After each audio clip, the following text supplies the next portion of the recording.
22 mai 2010, la nuit tombe sur la banlieue de Jacksonville, en Floride. Laszlo Haniek, un ingénieur passionné par l'informatique, s'apprête à bouleverser le monde de la finance. Quelqu'un sonne à la porte de ce modeste pavillon situé au milieu de la rue. Le père de famille de 32 ans quitte alors son ordinateur où il conversait sur Bitcoin Talk. En ouvrant, il fait la connaissance de Jerkos, étudiant dans la région et lui aussi membre du célèbre forum Bitcoin Talk. Le jeune homme de 19 ans vient livrer la commande de Laszlo. 2 énormes pizzas Papa John's encore toutes chaudes. En attrapant les 2 boîtes, Laszlo reconnaît l'odeur des oignons, des saucisses, des champignons ou encore du fromage. Lui et ses 2 enfants vont se régaler. Et pourtant, ces 2 pizzas lui ont coûté 10 000 bitcoins. Le bitcoin, Laszlo le connaît bien. Le développeur informatique a été le premier à trouver une solution de minage efficace. Il a eu l'idée de mettre en série plusieurs cartes graphiques et de créer ensuite le programme permettant à tout ce matériel de résoudre l'équation de Bitcoin. C'est comme ça qu'il a ainsi créé plusieurs milliers de Bitcoins chaque jour pendant des semaines et des semaines. En 2010, le Bitcoin est encore une monnaie obscure, trop peu connue. Seuls quelques geeks et passionnés s'y intéressent. Laszlo, l'un des premiers adeptes, souhaite démontrer le potentiel révolutionnaire de cette nouvelle technologie. Il est précisément 12h35, ce 18 mai 2010, lorsque Laszlo s'installe devant son ordinateur. Il sait qu'il s'apprête à changer à jamais le cours de l'histoire du Bitcoin en envoyant le message suivant sur Bitcoin Talk, le célèbre forum de geeks fréquenté alors par Satoshi Nakamoto, le créateur du Bitcoin. Je paierai 10 000 bitcoins en échange de quelques pizzas. Peut-être 2 grandes pizzas, de sorte qu'il m'en reste pour le lendemain. J'aime avoir des restes de pizza à grignoter plus tard. Vous pouvez faire la pizza vous-même et la porter chez moi ou la commander pour moi dans un restaurant. Mais mon objectif est de me faire livrer de la nourriture en échange de Bitcoin. Si vous êtes intéressé, faites-le moi savoir et nous pourrons trouver un arrangement. Une première personne lui répond quelques heures plus tard, lui demandant le lieu de la livraison. Puis à 19h01, un certain Hendrix lui fait remarquer qu'il pourrait tout de même tirer 41 $ de ses 10 000 bitcoins sur bitcoinmarket.com. L'offre de Laszlo ne semble pas intéresser grand monde. Finalement, personne ne veut de ces 10 000 bitcoins. Personne ou presque.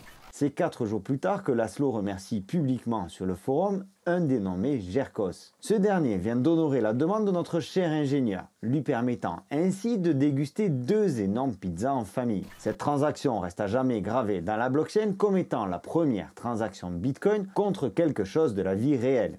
Aujourd'hui, dépenser 10 000 bitcoins pour une pizza semble complètement fou. Mais si l'on y réfléchit bien, il fallait que quelqu'un commence la révolution Bitcoin en achetant quelque chose dans le monde réel. Sans le sacrifice de Laszlo, il est probable qu'aujourd'hui, le Bitcoin serait resté en l'état de monnaie de geek, ne connaissant pas la notoriété qu'il a aujourd'hui, ni l'adoption qu'il attend demain. Laszlo Haniek a donc joué un rôle essentiel dans les premières années du Bitcoin, et pas seulement suite à cette histoire de pizza à 10 000 Bitcoins. Il a été le premier à réaliser le potentiel du minage de Bitcoin à l'aide de cartes graphiques, ce que l'on appelle des GPU, et à écrire le code nécessaire pour permettre le minage de la crypto-monnaie par cette méthode. Et comme si cela ne suffisait pas, Laszlo a même écrit le code permettant de miner des tokens sur Mac, ouvrant ainsi le Bitcoin aux utilisateurs d'Apple. Dans une interview accordée à Cointelegraph en 2018, il déclare « Vous savez, je ne le regrette pas. Je pense que c'est génial d'avoir pu faire partie des débuts de l'histoire du Bitcoin de cette façon.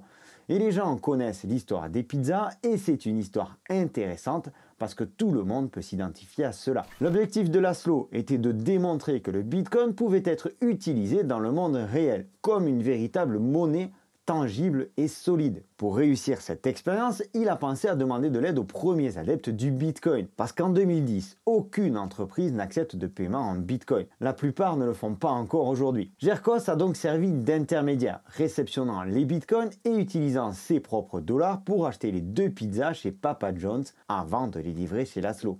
Le 22 mai s'inscrit donc comme étant le Bitcoin Pizza Day depuis maintenant 14 ans. Jérémy Sturdivant, alias Jerkos, qui était encore étudiant en 2010, a quant à lui échangé ses bitcoins pour voyager, alors qu'il valait quelques centaines de dollars. Il a plusieurs fois été payé en crypto dans son activité professionnelle d'indépendant, que ce soit en Bitcoin, en Litecoin ou même en Dogecoin, mais il a été contraint d'échanger ses cryptos contre des fiat pour, selon ses propres mots, consommer à l'épicerie du coin. Il reconnaît cependant que la majeure partie de sa bibliothèque de jeux vidéo en ligne a été payée en Bitcoin. Lorsqu'on lui pose la question à propos de sa gestion des 10 000 Bitcoins qu'il a reçus en échange des 2 pizzas, Jérémy répond tout simplement: je n'ai jamais vu Bitcoin comme un investissement, et même s'il est facile de regarder en arrière et de dire j'aurais pu devenir millionnaire, je pense qu'il est important de regarder l'état d'esprit que j'avais lors de la transaction des pizzas, qui n'est pas l'état d'esprit d'un investisseur, mais celui de l'utilisateur d'une monnaie. Peut-être que si tu es nouveau dans la crypto, ou même sur cette chaîne, tu trouves que les gens de la crypto sont un peu bizarres.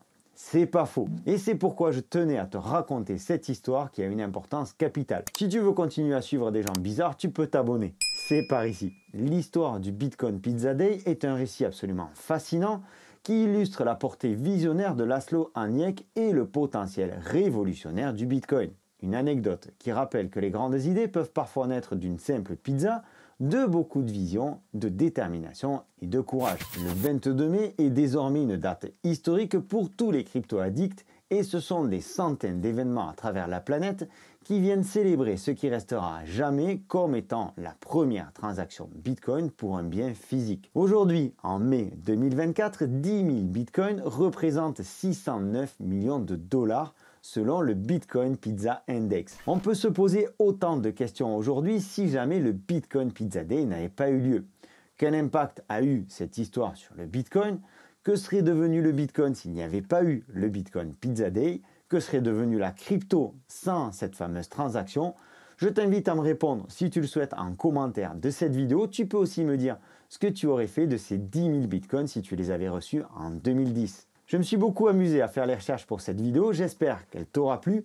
C'était Sylvain pour Objectif Lune, n'hésite pas à me laisser un like, abonne-toi si ce n'est pas déjà le cas. Je te donne rendez-vous dans une prochaine vidéo, d'ici là, prends soin de toi et de tes finances, je te dis à bientôt, ciao!